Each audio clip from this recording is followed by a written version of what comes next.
রাসূলুল্লাহ, জান্নাতি পোশাক কে সর্বপ্রথম পাবে, কে পরবে?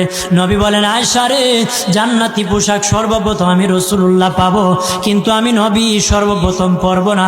সর্বপ্রথম ইব্রাহিম খলিলুল্লাহকে জান্নাতি পোশাক পরানো হবে। কেন জানুনি? ইব্রাহিম নবীকে নমরুদের আগুনে যখন ফেলে দেওয়া হয়েছিল, দুনিয়ার সব ছেড়ে দিয়েছিল, বাড়ি ছেড়ে দিয়েছিল, সম্পদ ছেড়ে দিয়েছিল, মা বাবা ছেড়ে দিয়েছিল, এমনকি গায়ের জামাও যখন খুলে নেয়, ইব্রাহিম কয়েক কাপড় ছেড়ে দিতে পারি, আমার আসমানের মালিককে ছেড়ে দিতে পারি না। ওই দিন আল্লাহ ইব্রাহিমের সাথে অঙ্গীকার করেছিল, ইব্রাহিম আজকে তোমাকে সকলের সামনে উলঙ্গ করে লজ্জায় ফেলে দিয়েছি ইব্রাহিম, তারপরে তুমি আমাকে ছাড়ো নাই। আমি কিয়ামতের দিন সকলের সামনে মুসলমান, বেঈমান, কাফের, নাস্তিক যারা তোমাকে উলঙ্গ করেছিল, তাদের সামনে আমি আল্লাহ আনুষ্ঠানিকভাবে তোমাকে কাপড় পরায়া দিব।